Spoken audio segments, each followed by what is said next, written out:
Herkese merhaba, kanalıma hoş geldiniz. Ben Emine. Bugün ne yapacağım biliyor musunuz? Vanilya ile temizlik yapacağım. Enteresan gelebilir, vanilya ile temizlik olur mu diye. Onu da nereden yola çıktım biliyor musunuz? Normalde ben vanilyayı bir cezvenin içine koyup evin kokusunu değişsin diye ocakta mesela böyle kaynatırım. Vanilya kokusunu çok sevdiğim için onu yaparım. Baktım ki evde olan vanilyaların tarihleri geçmiş. Dedim ki atmayayım, en azından bunları bir değerlendireyim. Nasıl olsa değerlendiriyorum zaten. Pek fazla tatlıyla aram yoktur. Ondan dolayı da almışım, öyle kalmış. Bu vanilyayla neler yaptım ben, neler denedim. 1,5 ay önce denedim ben bunu ama malum paylaşım yapamadım bununla ilgili. 1,5 aydır evin her yerini böyle vanilyayla siliyorum. Diğer sildiğim şeyler hala geçerli ama ben böyle yenilikler bulmaya çalışıyorum, böyle kolaylıklar bulmaya çalışıyorum sizler için. Ve vanilya kokusu en azından böyle bir şeylerin kokusunu değiştirmeye çalışırsınız. Dolaplardan kötü koku gelir, onların kokusunu değiştirmeye çalışırsınız. Bununla sildim ben. 4-5 gün boyunca vanilya kokusu böyle burnuma hep geldi. Mobilyayı sildim. Mobilyada herhangi bir şey yapmadı. Dediğim gibi 1,5 ay boyunca ben bunu deniyorum. Herhangi bir şey olacak mı bakıyorum. Dolaplarımı 3 kere sildim. Hiçbir şey olmadı. Biliyorsunuz ben öyle şeylerde çok dikkat ederim.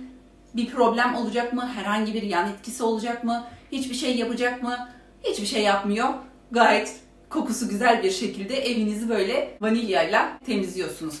Onu nasıl yaptım? Şimdi 2 tane aldım elime ben. Birçok yerde göstereceğim. Hatta banyoya bile gideceğiz. Banyodaki kireçlerde etkisine gerçekten inanamayacaksınız. İlk sıktığım zaman ben dedim ki hani ne kadar etki edebilir? Yapar mı dedim bir şeyler. Süt var. Sütte de yağlı bir yapı olduğu için dedim ki etse kireçlere de etki eder. Yanılmadım, kireçlere de etki etti. Duşakabinimde 2 tarafa yaptım. Orta kısmı bıraktım. Krom musluklara yaptım. Bu fayanslara yaptım. Yani her şeye uyguladım ben bunu. Her şeyde etkisi gayet güzel oluyor. Bir de ne biliyor musunuz? Durulamaya gerek kalmıyor.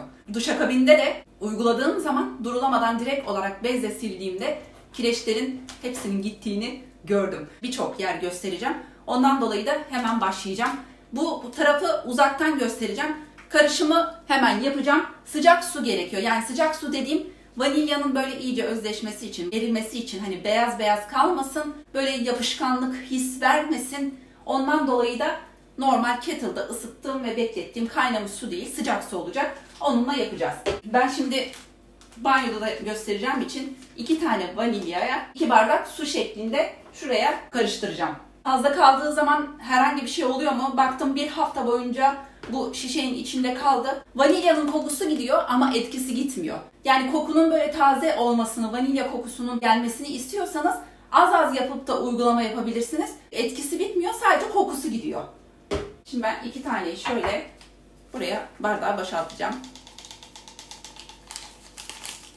Dolapları falan güzel kokutuyor. Yani dolap işlerini falan silebilirsiniz. Öyle dolaplarından hani kötü koku geliyor diyenler için. Ben zaten oradan yola çıktım. Yani dediğim gibi ben zaten bunu hani kaynatıp evin kokusunu değiştiriyorum. Bu bardağı böyle koyacağım ya. İyice bunu karıştıracağım. Bakın beyaz böyle bunun rengi. Bir bardak daha koyacağız. Elimle tutabileceğim sıcaklıkta sıcak su. Bir de bir şey diyeceğim. Mesela diyelim ki şimdi ben 1'e 1 koyuyorum. Dolaplarda şimdi böyle lake dolaplarda ve beyaz dolaplarda ya da siyah dolaplarda, fayanslarda da göstereceğim. Şimdi bakın her tarafında böyle leke leke bir şeyler var. Diyelim ki yapış yapış bir his verdi. O zaman 1'e 1,5 su katmanız gerekiyor. Dolaplarınızda böyle bulanıklık yaparsa. Şimdi duşakabinde durulanmaması gerektiğini söyledim. Oraya geçince onları da söyleyeceğim de şu an kafanızı karıştırmayayım. Duşakabine göre yapıyorum ben, kireçlere göre. Siz dediğim gibi 1'e 1,5 şeklinde suyu koyabilirsiniz. O zaman da vanilyanın kokusu geliyor. Dediğim gibi bulanıklık olmuyor. Böyle biraz bulanık bırakmış oluyor. Onun ayarlamasını kendiniz de yapabilirsiniz. Bunun içine iyice şey yaptı. Vanilya içinde gördüğünüz gibi eridi.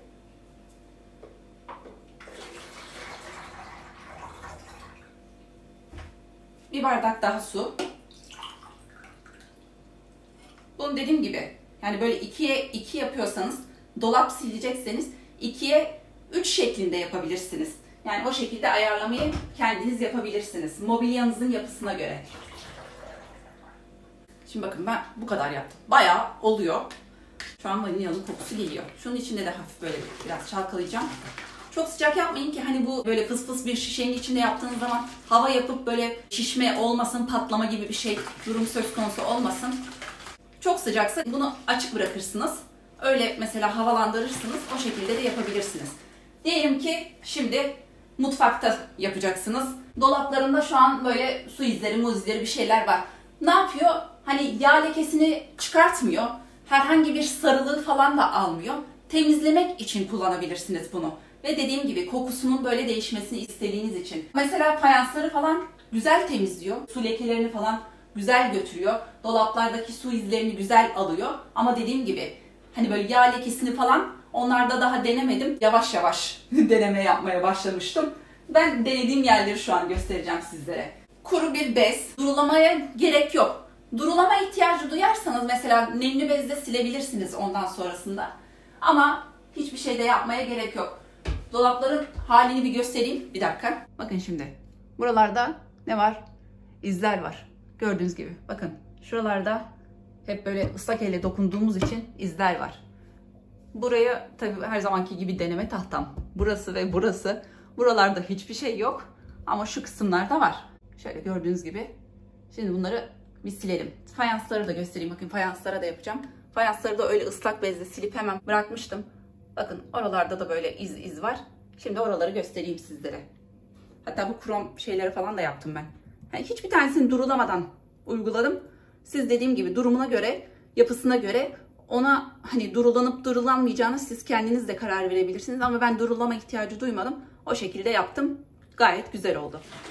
Ara ara böyle çalkalayın. Bu şey gibi, çamaşır sodası gibi donma falan yapmıyor. Hiçbir şey yapmıyor.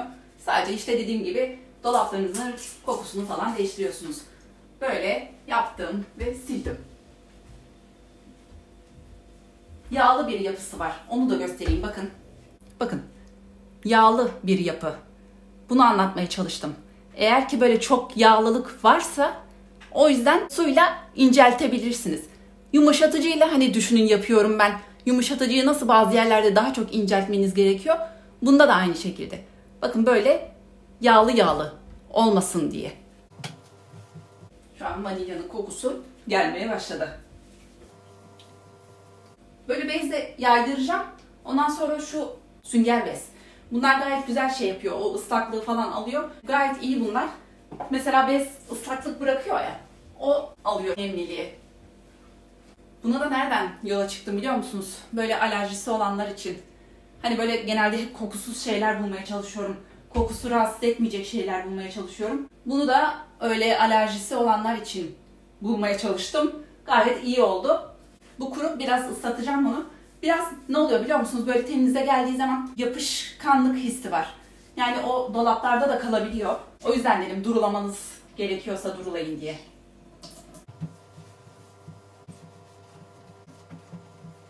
Şu an böyle kokladığınız zaman vanilya kokusu geliyor. Bu dolaplar biraz havalansın. Fayansları da mesela böyle sıktım. Uzaktan gösteriyorum. Hatta kromları onları banyoda daha iyi göstereceğim. Çünkü oralarda şu an kireçler var.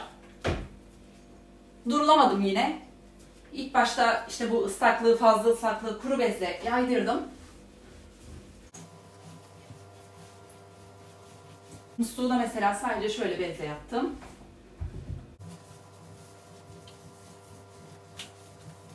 Bilerek böyle siyahta gösteriyorum sizlere ki hani bir şey yapmadığını görün. Hani böyle leke leke. Bakayım dolaplar havalandı mı? Dolaplar havalandı.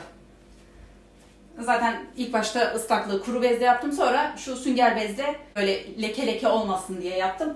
O kadar. Şimdi burayı göstereyim. Sonra salonda mobilyayı siliyorum. Onu da göstereyim. Onu da nasıl yapıyorum. Sonra da oradan banyoya geçelim. Bakın yine aynı yönde aldım.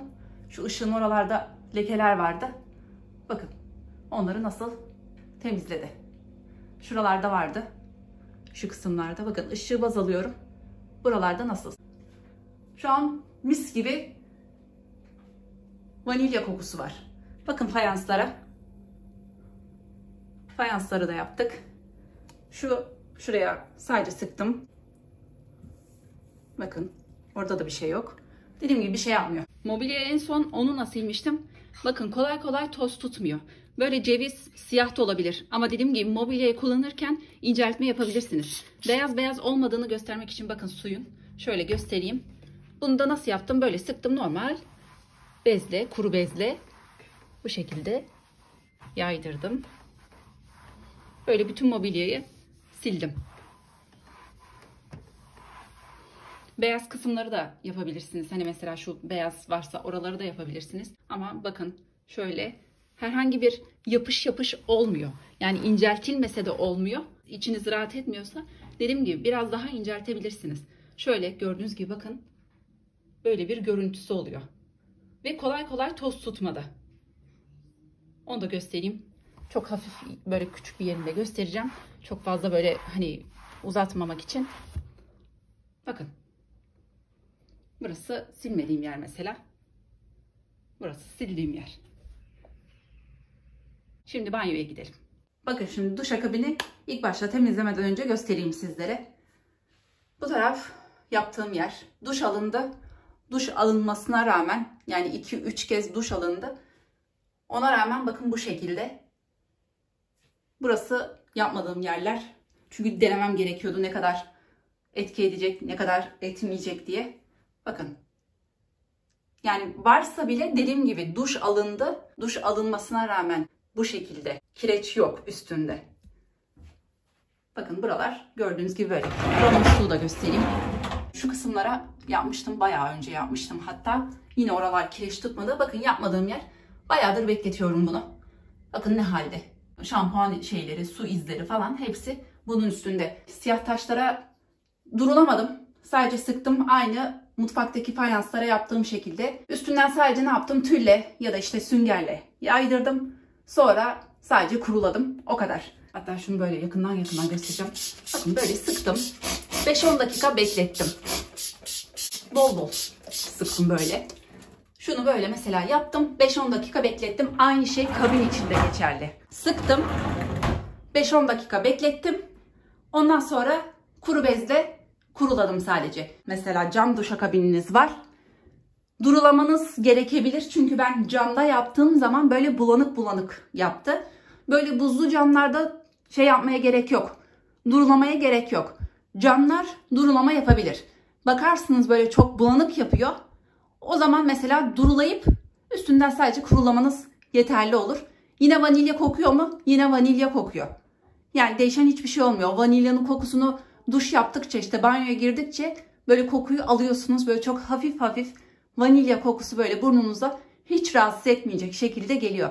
Yani zaten çok fazla böyle aman aman böyle buram buram vanilya kokusu şey yapmıyor. Sadece böyle uyguladığınız yere o koku siniyor. Çok hafif hafif böyle su tuttuğunuz zaman ya da işte böyle duşa girdiğiniz zaman dediğim gibi o kokuyu hafif hafif alıyorsunuz. Normal zamanda mesela yaptınız, beklettiniz o vanilya kokusu dediğim gibi yani 3-4 gün boyunca vanilya kokusunu alıyorsunuz. Onu da söyleyeyim. Yani bir de şişede kaldığı zaman atmayın. O etki dediğim gibi bitmiyor. Sadece vanilyanın kokusu gidiyor. O etki bitmediği için kireçlere mesela böyle sürekli sıkabilirsiniz. Kabine nasıl yaptım? Çok fazla böyle ıslaklık falan olmuyor şuralarda. Dediğim gibi zaten durulamaya gerek duymuyorsunuz ya. Mesela şunu şöyle bolca sıktım.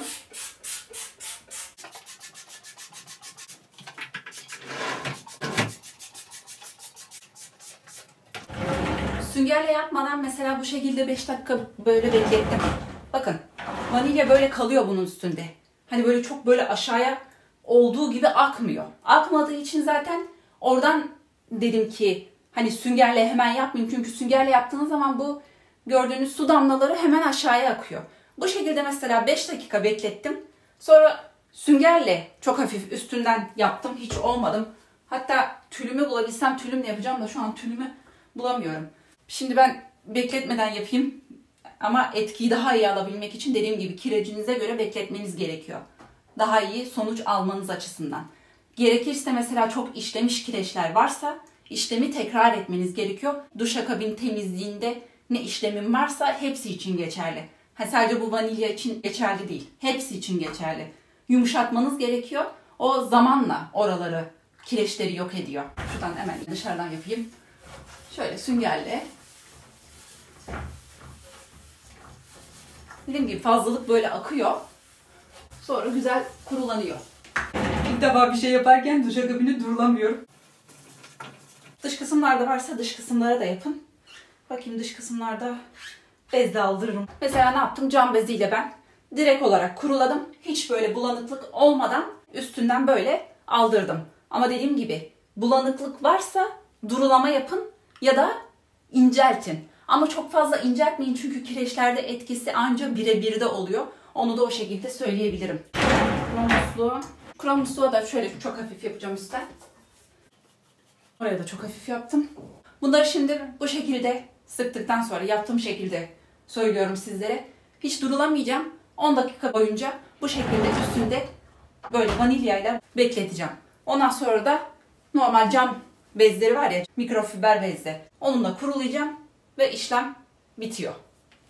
Böyle dediğim gibi 10 dakika bu şekilde bekliyorum. Sanıyorum 10 dakika oldu. Yani saate de bakmadım ama olmuştur herhalde 10 dakika. İyice böyle süzülmesini beklemeyeceğim. Dediğim gibi video çekerken ben böyle fazla bekletmek taraftarı olmuyorum genelde ama bekletince etkisi oluyor. Yani vanilya aslında kireç çözmek için, yani dediğim gibi deneyerek onu buldum. Çözmese de olur. Sadece mesela kokuyu değiştirmek için yapabilirsiniz. Gene yapabilirsiniz. Yani bilmiyorum, ben etkisini gördüğüm için sizlerle paylaşım yapıyorum. Böyle bakın cam bezi. Cam bezinde sadece hiç durulama yapmadan kuruluyorum. Buzlu cam olmayıp normal cam olup onlar durulama yapabilirsiniz. Çünkü bulanık bulanık yapabiliyor. Aynada denediğim kadarıyla o şekilde oluyor. Haberiniz olsun.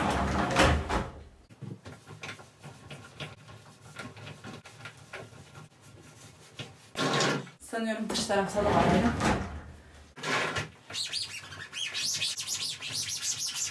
Bakın orada gördüğünüz gibi böyle yapıyor. Yani bilmiyorum, çok enteresan ama yapıyor. Şu şeyi de, krom musluğu da bir kurulayım. Onu da durulamıyorum. Orayı da kuruladım. Şimdi göstereyim size. Bakayım havalandı mı? Havalanmış. Zaten hiçbir şey yapmadık ki. Sadece dediğim gibi bazı yerlerinde böyle bezin izi kalmış olabiliyor. Onu şimdi bakın hemen göstereyim size. Öncesini çekmiştim. Öncesini yanına koyacağım. Bakın bu da sonrası. Bakın.